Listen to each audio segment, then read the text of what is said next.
All right, guys, welcome back to Gray Area. My name is Alex, and we're here with the incredible Will Bailey. How you doing today, Will? I'm good, thank you, mate. Just saying I'm a bit cold, but my Wintry. my tiger jacket's warming me up. You look like you belong at Burning Man right now. I got to be honest with you. Yeah, well, I did go there a few times actually, long That time ago. that would fit right in. You should Yeah. hold on to that one for the next time you go to the burn. Um, so let's get into it, man. You've been in the industry for like ages, like as long as I can remember. But I want to go back before that and talk about like you as a kid and what your parents were listening to when you were a kid that you think had like an impact on who you would be in the future. Well, that's a tricky one because it was I'm not one of these like kids that like, oh, I grew up my parents listening to disco and so I mean my it was a lot of Steely Dan actually. Yeah, a lot of Steely Dan. I mean, my dad comes from sort of a rock background. He played in Whitesnake when I was a kid. Wait, what? Yeah, my dad played keyboards for Whitesnake for a bit when I was a kid and a band called Magnum. He was touring America when I was like 3 years old. So Um, this is like in your blood. yeah, so I was always around studios. Like I Yeah. remember like going with my dad to studios in Birmingham and stuff when I was a little kid. And yeah, I was always around music. Um, but I kind of made my own way through his record collection. I mean, got to be honest, mate, I was obsessed with Thriller when I was a kid, That's a great record, man. and Prince. I remember my dad had some sort of limited edition Prince cassettes that aren't actually albums. I think there was like a 1999 special and Uptown Controversy, and so I think that got me on my way. But it's when I was a bit older, really, and I started listening to I suppose you'd call it. I suppose the first thing was rave and drum and bass. Funnily enough, before house. I think as I got to sort of 17, 18, that was when the house came, and it was through Radio One. It was a DJ called Danny Ramplin that got me into the music that I'm still doing now, like the soulful house. Which and I mean I was quite young to be into that really. It's something that I think people mature into, but I just kind of I was pretty fascinated with all that really. And that That's and it, interesting that you say that though, because I feel like a lot of people's entrance into dance music is the heavier stuff or the more yeah, commercial stuff, and you dove straight into like the stuff people get into when they're older. yeah, man. And I'm still like I've kind of gone off on tangents, but I'm back to where I started, and that's where I'm happiest, man. I think music's got to have a groove. It's got to have some. It's got to have a bit of soul. Do Yeah, you know what I mean? It can still have attitude and have a bass line or whatever, but it needs to have a groove for me to sort of to like get me sort of vibe into it. 100%. I want to talk about you going off on tangents too, because I feel like for the first maybe like 10 or so years in your career, you floated a lot. Like you helped found Fidget House, you played Moomba, you played electro, you did all of these other things. What was the reason behind switching around so much? Like what did you just, your tastes were changing every few years? Do you know what? I think a lot of it is age. I think when you're younger, you're more prone to sort of gravitate towards fads, aren't you, or things Yeah. that, and it's like I feel what I do now is a lot more timeless. I listen back to some of those things I was doing. I'm like, Jesus, we thought this was good at the time. And it's like, well, mate, sometimes people are like, oh, can you do a fidget house set or something? And I'm like, no. Oh, It's like for me, what I'm doing now is a lot of it already sounds old, and that's the beauty of it. It's like you know, stuff like Masters at Work and all this stuff, it's still like it's timeless, mate. And that's what is the beautiful thing about real house music. You know, you got all the things that are going on right now, you know, your tech house, all this, but it's none of it, it all sort of comes and goes away. Whereas you know, your classic sound or you know, like the sort of defective vibe, it's I believe it's always going to be there. You know, I could be wrong, but I feel it's like the backbone to a lot of things, isn't it? And that's what, and I'm just glad that's what I'm happy doing. Do you know what I mean? And things will come and go that are more hype. Of course they will. You know, sometimes I'm like, oh, what I'm doing, it's, you know, is it that exciting to kids or whatever? Do you know what I mean? But it's kind of, I feel like um, it pays to stay true to yourself. So I feel like I drifted around and I'm back to what I wanted to do when I first started DJing and buying vinyl. This is where I started and I'm back there. And this is where I'm going to stick. Well, I mean, you talked about are the kids listening to it, and I feel like eventually the kids that are lifers that are really into this for the long haul will eventually come around to that. I mean, you got into it first, and then you eventually came back around to it yourself. Which is kind of interesting about like the American scene because Yeah. in America you had this EDM generation that's now aging into the more mature music and kind of like maybe rediscovering some of these artists that we grew up listening to. Yeah.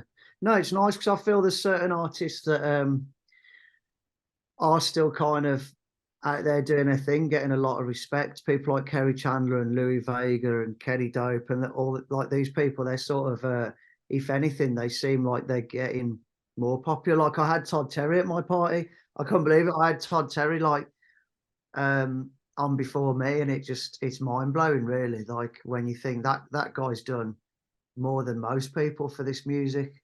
Yeah, and still like 30 plus years later. I mean, how does it feel for you to be standing alongside some of these guys that you literally grew up listening to that were maybe the reason you got into this in the first place? I mean, I love it, mate. I never take it for granted. I'm one of those people that's really interested in where this music comes from. I feel a lot of the kids, they don't even care. Like, whereas for me, I mean, how do you not want to know, like, how this even came about? Who was the first person to do this or to do that? You know, I've always been fascinated by samples and where this came from. And I mean, a friend of mine sent me a video the other day showing me like, you know, where Todd got the actual sample for one of those stabs for not in one of his early records from. And it's just, I've always been really interested in stuff like that.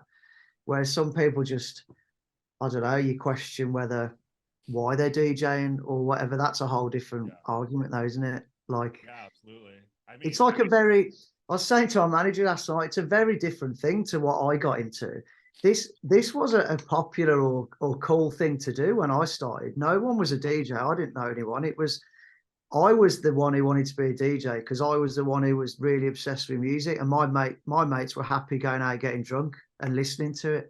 yeah. Whereas it's a bit now, if people go to a club and they're like, "Oh, this is fun," and they think they want to be a DJ because I suppose it's a lot easier, isn't it? And Oh, it's a lot more 100%. accessible.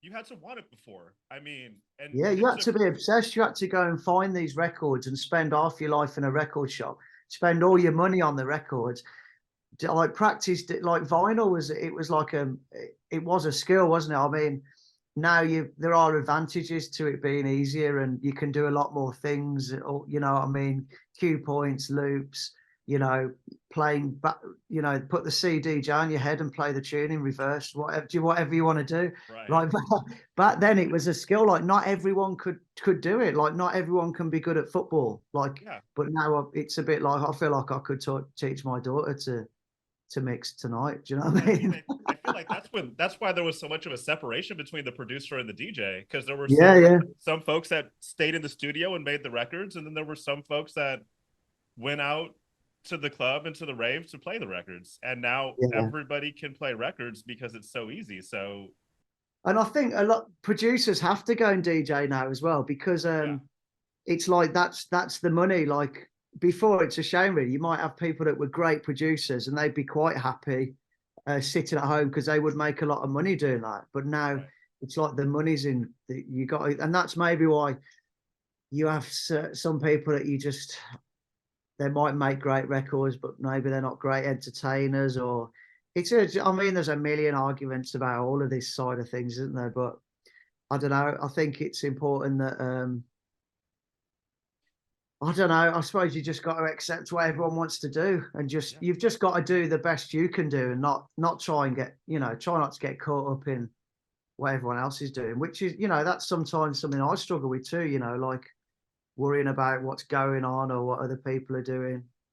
I think you've It's always just done a pretty good job of staying in your own lane, though. Like that's you're, what you got to do. Stay. yeah, That's exactly the phrase. Stay in your own lane, and just be happy with what you're doing. I mean, I've got my followers, and I just, it's important just keep them happy and not get caught up in the trends. Do you know what I mean? I don't really want to follow the trends. I mean, it's great to hear stuff that's new and you're like, oh, wicked, and get a vibe off that. But yeah, I do kind of want to stick to what I'm doing, man. absolutely. I want to talk about your relationship with Defected real quick because um, there's such a massively respected institution in the game. Like they're one of, if not the biggest dance music label that exists. Yeah, How did you initially like hook up with them, and what does it mean to you to be a part of a small? I mean, because it's a small crew of people that are actual yeah. residents to be a part of that like core group. I don't. It's a bit of a funny one. I remember. I don't really know how I got it, but I got put on. I don't know which order it was. I think one of them was I'd done a mix that I still listen to sometimes called Low Steppa's Disco Party, Yeah. and I think it was before the Glitterbox thing, and Really? I think Simon had heard it, and he said he'd listened to it all week, all weekend at home, and I think he sort of um, realised that I knew like my music, and I think that was one of the key things because I think he's always got a lot of respect for people. I think he likes people to know their music or the background of it, and that I mean that's very important to him. I think because obviously there's not many people that know much more about it than him. You know what I mean? I This is think true. so I think that was one of them. And I think I'd done a warm up set at one of their events. I think it was Bristol, and I think it was recorded, and I think it showed that I knew, it was a mix of new and old and stuff. So I think I just started playing more and more for them. But I think Defected did really help me get into the space I wanted to be in. You know what I mean? Because it allowed me to sort of go back to my roots and do what I really wanted to do. I mean, I still can't always play what I really want to do. Sometimes I'd love to play like a sort of more soulful set, but it's like when you're up in a festival or a busy club, it's hyping it and, Yeah. sort of, you just know what you got to do. Right. But Right. Right. sometimes I do miss playing in a bar where people are just chilling and, you know what I mean? Just playing some like sulfuric vibes. Do you ever see yourself like doing that as like a one-off thing, or do you do that at home sometimes? Just like Well, I just think that's why I started doing all those mad live streams in the pandemic. yeah. Um, and I think that's what was great about it for me because I went and found all these records I used to play on like Tracksource and stuff. And I was like just playing a lot of this old stuff and I just loved it because everyone was just at home and it was, there wasn't a dance floor, was there? You could just play whatever you wanted. And that was one of the beauties of it all for me, doing those. As weird as it was and depressing at times, COVID, like, that was a great time and getting to play what I wanted to play. Do you know what I mean? Yeah, absolutely. Well, do you feel like coming out of that and having done that, all that digging and going back to your roots, that you approach like music differently as a result? I think I've got a lot of that music that I can throw into my sets, which I do sometimes. Um, but I've been meaning to do. It's just finding the right time to do it, like an open to close set where I could like do my own 2 hour warm up. I think that's something I'm going to do. Nice. Would It's love to hear just that. it's got to be the right venue, the right city. It'd be somewhere. Obviously, it would be somewhere like New York or London. A city that's ready for it. Yeah, a city that's that's really like, you know. it's got to have the house heads. I mean, there's house heads everywhere, I suppose, but somewhere that's got the history too. It'd be nice to do it, you know. Yeah, Like, absolutely. you know, like you got you know, Spy Bar, Chicago, somewhere like that. Do you know what I mean? Like somewhere Small special. room, good vibe, people that'll come Yeah, out just to hear house music. yeah. That'll Got have to a have a different low vibe. ceiling. It's got to Yeah, have that right. low ceiling, man. Man, Spy Bar's got a real low ceiling. Yeah. I'm short and I feel it. Yeah, man. So I always like to wrap things up by asking what excites you about the future of dance music. Mate, I mean, it's a funny one because I've been saying that, you know, I want to sort of stick to what I do, stay in my own lane, but things have still got to develop.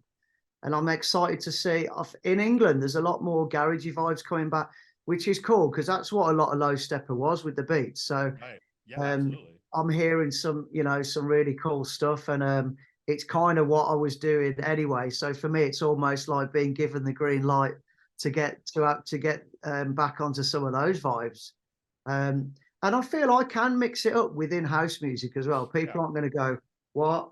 Do you know what I mean? I mean, I've done all sorts. I mean, I had a techno alias for a bit, Rudy Stacker, which I did a few bits on, and you know, I've done all sorts.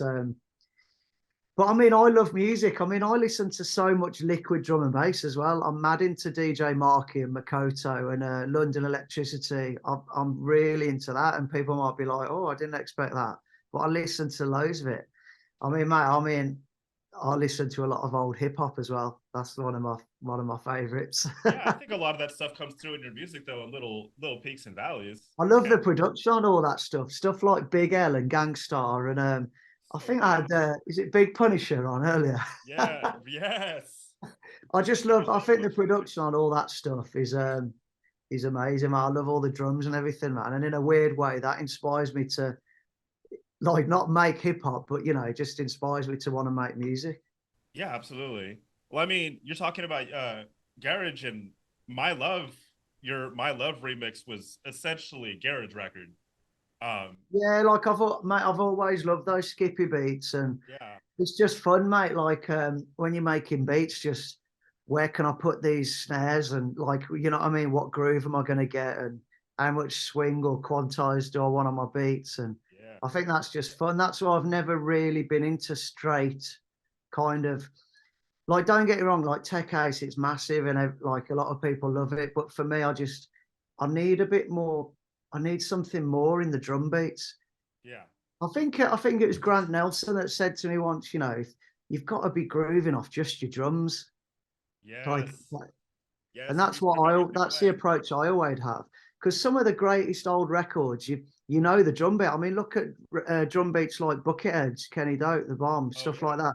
They're just you don't really get so much anymore where a record has an amazing drum beat. Do you know what I mean? It's yeah, like back in the day, you would have these like you'd recognize the drum beats in like seconds. yeah. That doesn't happen Like as much anymore. Alan Brack's intro drum, but you could spot these beats, or some Van Helden records. Like you spot Yeah, those you beats in as seconds, soon don't as it you? comes on, you know exactly what it Yeah, is. I think that's what's maybe. Yeah, I think for me that's what's lacking a bit in music these days is just like really like legendary drum beats, man. That's just gonna stand the test of time. Let's bring I that think back, man. that's yeah, man. Got to get on those beats. Yeah, right. Well, I gotta thank you so much for taking the time out to talk to us today. No, pleasure, mate. We could chat, mate. There's so much we could talk about with music. There's so many things you talk No, about. I could do this for hours, to be honest with Yeah, you. Like, I mean, I've been at it for 20 years now in dance music, and I could go for 20 more. I am yeah, going to be the 70-year-old at the rave. mate. That's the same as me. I think I'm about 22 years in, and I've seen so many things come and go. So many like artists as well that you thought like were massive, and then now I think I wonder what happened to them. You know, just things Right. change. That's the hardest thing as an artist, I think, is longevity. Well, I think that's the how hardest thing, you've been man. at it for so long, what do you think your longevity is attributed to? I suppose I'm like a cockroach, mate. You just can't kill me.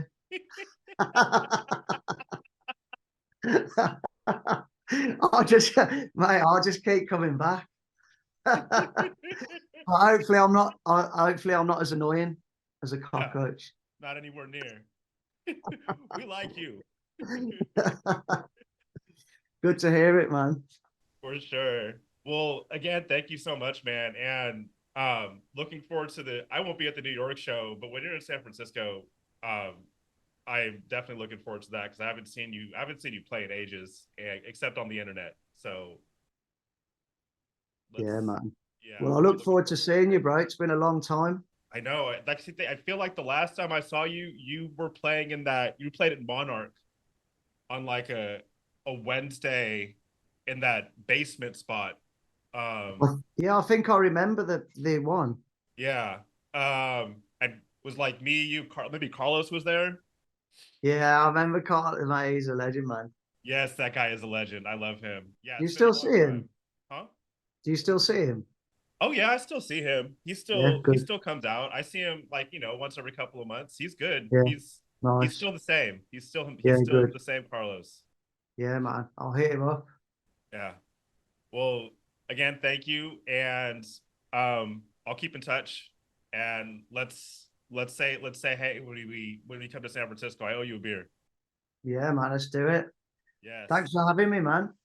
absolutely. No, thank you. It was a pleasure getting to talk to you and like getting into it with you. I appreciate that. Yeah, man. Wicked.